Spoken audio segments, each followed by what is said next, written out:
Hey everybody, my name's Terrence. I'm with Titus Adventure Company. Today I'm going to be giving you a walk through our Toyota Tundra Toby. I'm going to be giving you a little orientation on this truck and truck camper, and this is not meant to take the place of an orientation that you're going to get in person, but this could be a good resource if you're looking to book one of our vehicles and want to learn more about the Tundra truck camper, or if you're on a trip and want a little refresher on some of the stuff we've already talked about. When we send you out on your trip, we're gonna give you one set of keys for Toby. So we've got the car key, which does have a manual key in case you need to get in manually. It's got the electronic fob. And then these two keys right here, the gold one is gonna go to the blue lock we have for the rear hatch. And the silver key is gonna open the side door hatches on the camper. First things first, I'm gonna open up the back hatch here. Already got it unlocked. I'm gonna open it up right here and show you what's inside.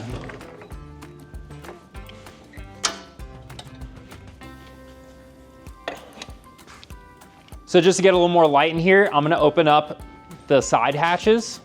This is another good thing we like doing as soon as we get to camp. So I'm gonna push that button in. That'll open right up. Gonna unlock one of these side hatches here, put the key in, twist to the unlock position, push that middle button open. Same on this side. And these gas springs open it right up. We've opened up the side hatches and we've opened the rear door, and now we're gonna open the rooftop tent. We've got a hitch step installed on the rear hitch over here. I'm gonna use this to step up, grab this handlebar. And on both sides, we have carabiners attached to latches. So I'm gonna open this latch, do the same on the opposite side. And we're gonna give this big bar a push.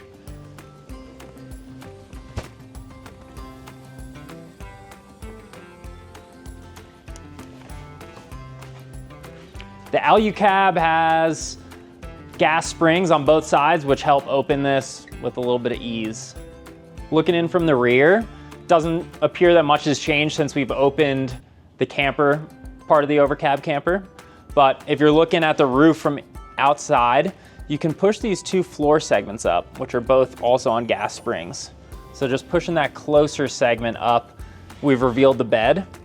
We've got a full-size mattress, a mattress topper, and currently we have it set up like we send out every vehicle, which is with a pillow per person and a sleeping bag per person. And if you want to use the galley a little more efficiently, we're going to want to send the bed up towards the rooftop. So hopping in here, I'm just going to give the bed a push up, also on gas springs, and just make a little more room for activities. Going to give you a little overview of the layout back here. I'm currently sitting on our fridge, Dometic fridge. We love the Dometic gear. To my left, we've got the galley space. So this is where all the cooking and cooking equipment lives and happens. Right in front of me, we've got a bench seat, which also doubles as storage area. So we've got a lot of camp gear under the bench. And then just looking around a little more, right over here, we've got a propane heater. And just to my side, we've got our electronic switches, which control everything from lights, 12-volt outlets near the bed, to the fan on the heater. I'm gonna go into depth on all of them. Underneath the dish basin in the galley, we've got one big blue Reliance jug. It's got a red cap on it, and it has this hose, which goes into our water dispenser. So this jug will normally last me a couple of days for cooking, drinking, and doing dishes. And when it comes time for you to fill this jug up, find a nice place to fill up your water, all you're gonna need to do is take off this red cap, take off this white cap, pull the hose out,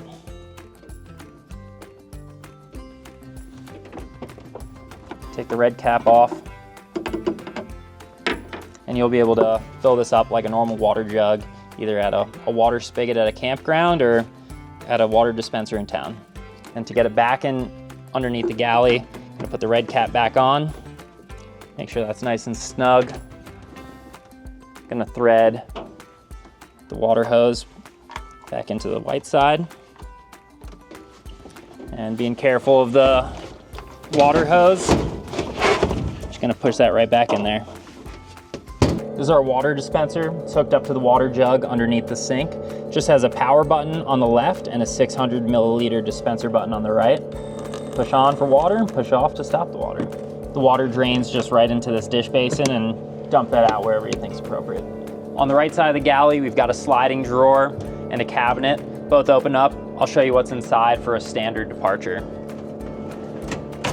Up top, we've got all of the cooking and eating utensils you'll need. So forks, knives, spoons, can opener, wine opener, pot grips, serving utensils, chef's knife, lighter, sponge, soap, scraper, and a dish rag, as well as a regulator for the propane stove, which is down below. Propane stove up top. And on the second level, we send folks out with a French press, a cutting board, propane, bowls, a pot set, a cup for water, 2 Yeti mugs, and then even further down we've got 2 plates and a frying pan, standard in all of our pack lists. As I mentioned before, we've got the Dometic fridge right next to me. I'm just gonna pull it out, show you a couple things. So right over here we've got our display screen. Got a power button, up and down buttons, and an OK button. On the display screen in the top left, you can see the current voltage. You can see the current temperature in Fahrenheit. We can also change to Celsius. And then that little circle on the bottom right-hand side of the screen just shows you whether or not the compressor is on or off. I'm gonna pretend that I'm packing some meats that I wanna keep around 40 degrees.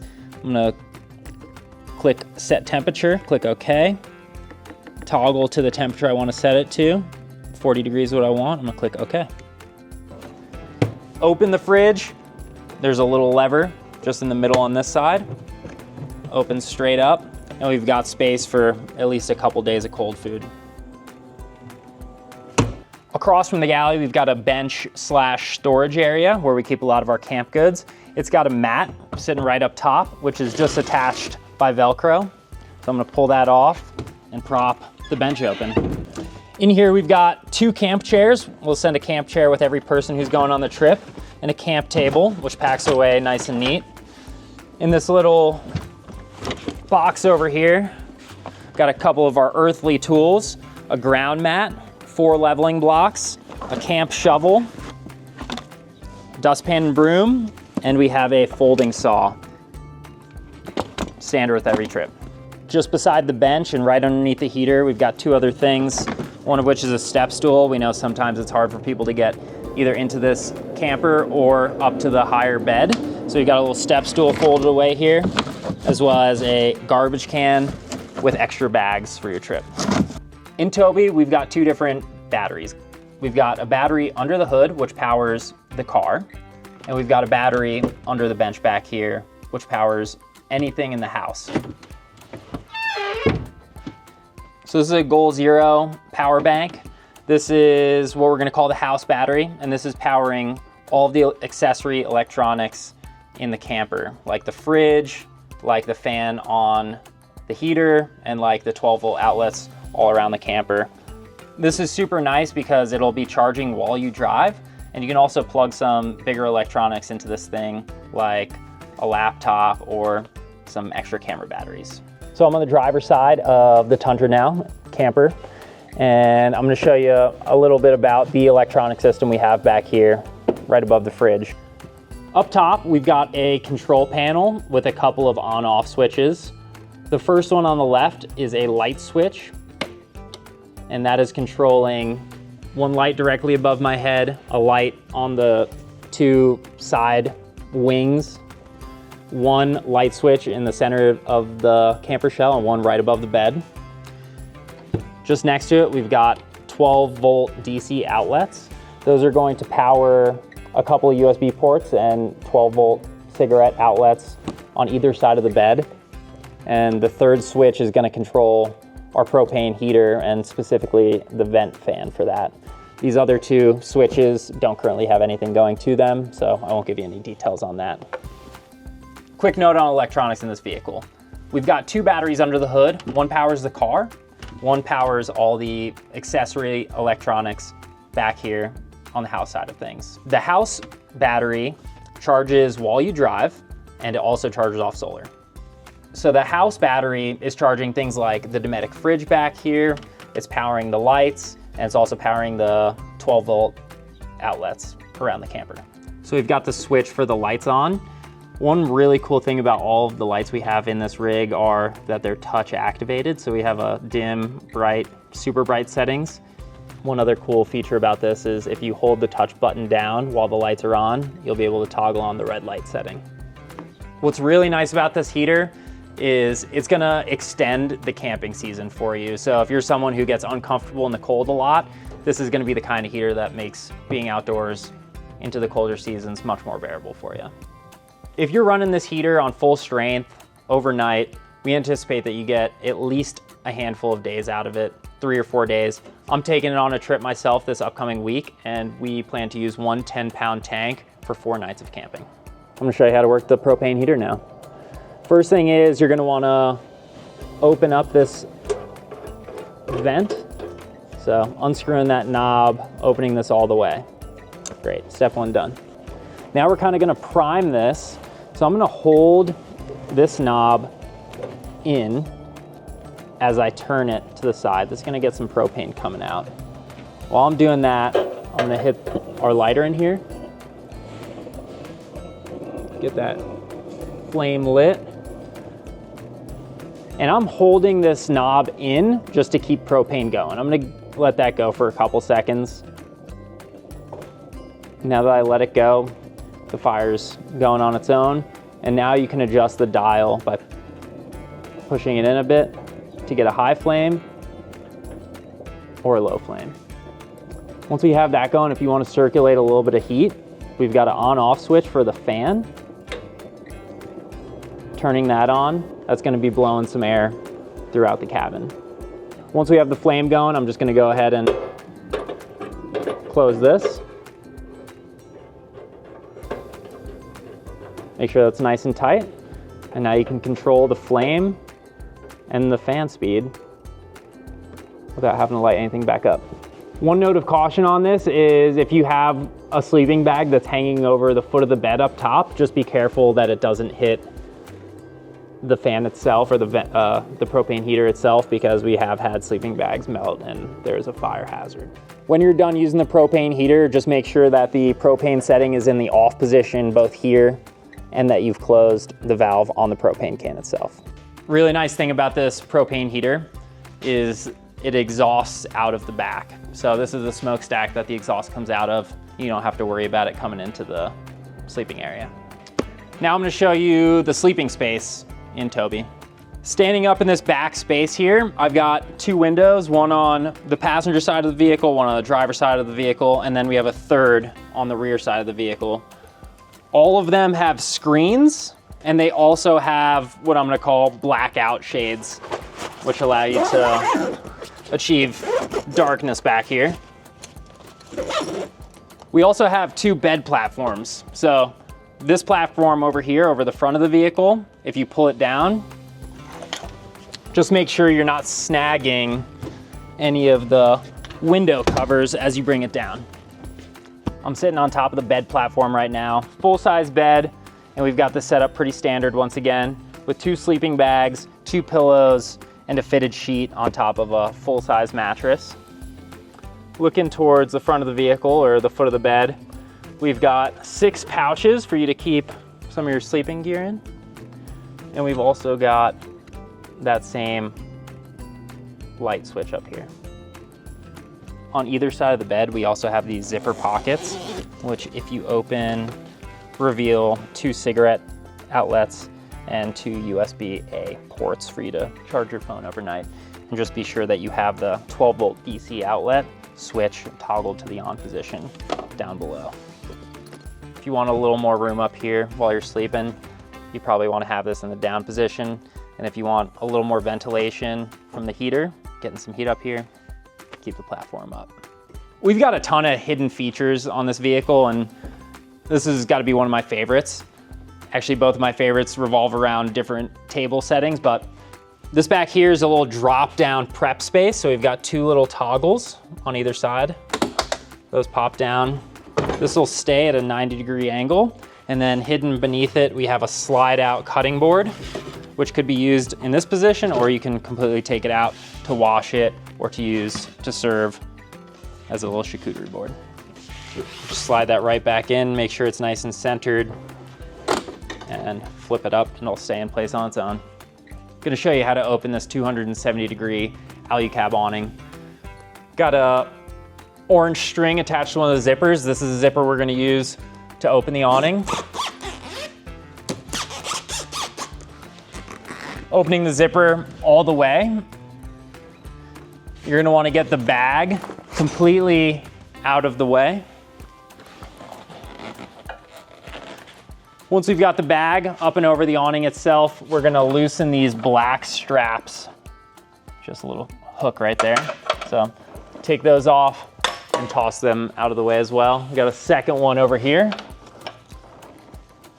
Toss that out of the way. And let the whole awning drop down. Got these 3 bars. I'm just gonna make sure they clear their housing compartment. Then I'm gonna grab this orange and black strap and walk it all the way around.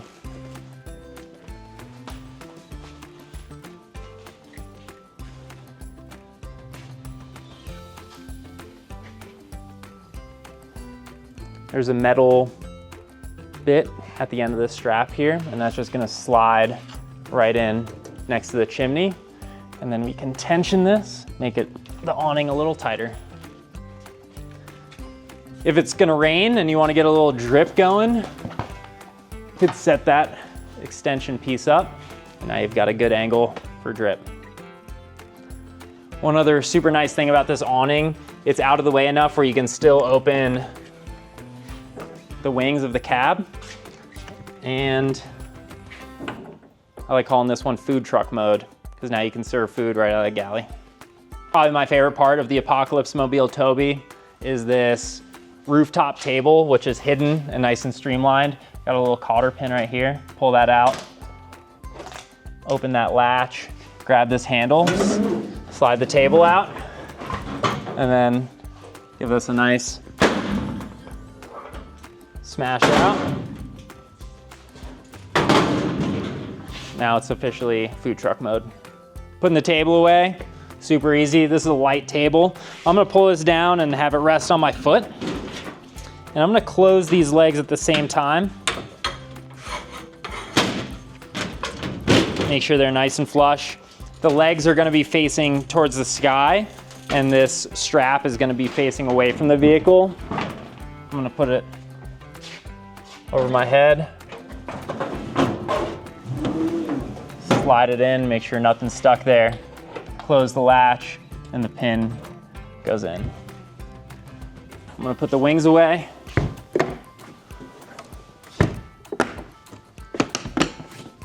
Cool. Taking the awning down, gonna bring this rain piece down. I'm going to detension this strap and pull this sliding piece out. I'm gonna hold on to this, make sure nobody's head's gonna get hit over there. And I'm gonna walk it back towards the vehicle. At this point, the awning is pretty snug to the vehicle. I'm gonna make sure these black straps are still up and out of the way. And then at the lowest part of the awning, I'm gonna start wrapping this up, making sure any material I come to is getting tucked away. Once we get to this orange strap, I'm gonna roll that in as well. Black straps come down, clasp into place. Great. And then the black bag comes down on both sides. And I'm gonna walk the zipper back in.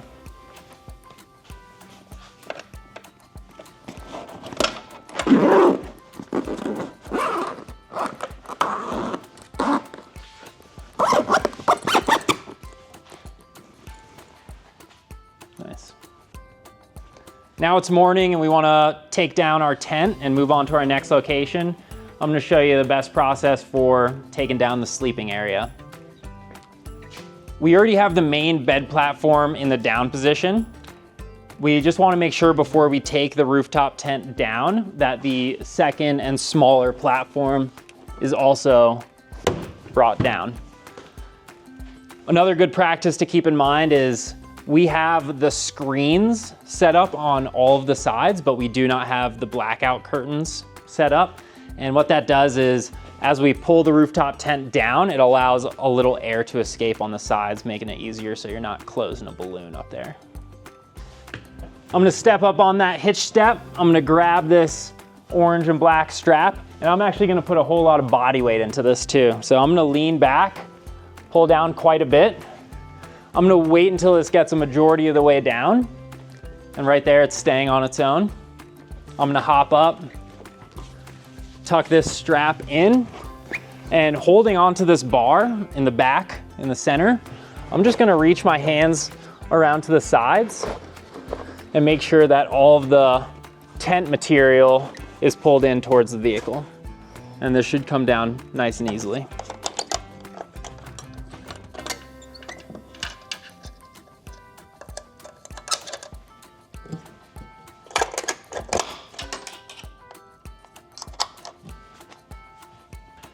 Now I'm gonna close up the rear and the sides.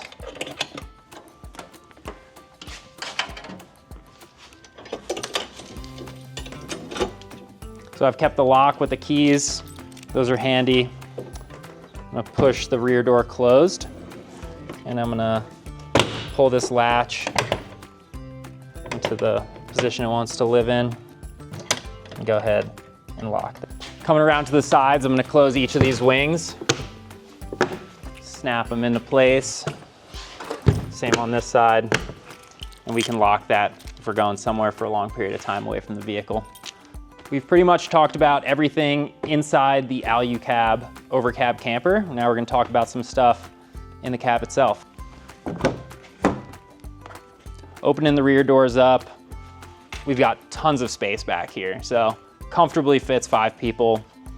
And we have a first aid kit label on the passenger side of the rear door. Pulling that up, you can see we've got our first aid kit right underneath that seat. Opening the seats from the driver's side, we've also got a tool roll and a battery jumper. And just pointing out underneath that passenger side rear seat, we've got the tools you need to change the tire should you find yourself in a flat situation. Open up the passenger side door, got a grocery bag in the door for you here, just make your life easier going to the grocery stores. Up here in the front, we send you with a ton of goodies. So just exposed over here, we've got hand sanitizer, chapstick, stickers, a pen, and some tissues, as well as a phone cord, one micro USB, Apple cord, and USB-C. In the center console, we're always gonna send you out with a Leatherman multi-tool, 2 headlamps fully charged, ready to go, a lantern, which you can also charge your phone with, some toilet paper, a portable battery charger and a deck of playing cards, a light string, and a set of keys to help you access the propane can on the back of the truck in case you need to top off propane to get a couple extra nights of heat on your trip. I'm gonna turn on the truck right now and show you a little bit about the driving system. So stepping on the brake, got the keyless start. Powered on. Going into 4-wheel drive, one really nice thing about these Toyota systems are you can switch from 2-wheel drive into 4-high, going pretty much up to 50 miles an hour. And all you need to do is twist this knob to the 4H position, as 4-high. And you're gonna see on the screen here, on the dash, you're gonna see a 4HI symbol blinking. So yeah, you'll know you're in 4-high when that light goes from blinking to solid. Sometimes it takes a little reverse or forward to get into 4-high. To get into 4-low, You do need to be at a complete stop, and you need to have the vehicle in neutral. So with the vehicle in neutral, you can now push in this controller, push it in, and twist to 4 low. You hear the vehicle shake a bit. We got our 4 low light is yellow, and it says 4 low, doesn't say 4 high anymore. And you also see a couple other lights turn on the dash in solid. From there, you can go straight into drive, or what we always like to advise is go over to stick or the manual gearing and bring it down to first, second, third gear. And if you're driving 4 low, you're gonna wanna be in those manual gears for a little extra control off-road. To get back into 2 high or 4 high, we're gonna go into neutral, push this back in, twist it to 4H, or even to 2-wheel drive. And you'll know you're back in 2-wheel drive when there are no more 4 high or 4 low lights on the dash. Going to park. Right here in the front of Toby, just wanted to point out, right under the Toyota emblem, we've got this front-facing trail camera. Super cool tool. There's a little switch just in the center console, and if you push that button, you can see through this camera right here, and that'll show you directly what's in front of the vehicle. If you have some super steep obstacles or are a little bit curious about what line you want to take, hit that front-facing trail camera. Another really nice feature on Toby the Tundra is we've got this solar panel mounted to the hood, and this keeps the battery systems charged while you're just sitting around. Also good to know that the battery systems that we do have in the vehicle are being charged while you drive. So you have driving, charging, and just sitting around charging as long as there's sun. Thanks for taking some time to get to know Toby the Tundra in a little more detail. This is the biggest 4x4 vehicle in our fleet, so just keep that in mind when you're going on some of the trails. It's a little bigger, but it also means that there's way more space inside and a little more comfortable as well. So we at Tice Adventures really look forward to seeing you at the start of your next adventure.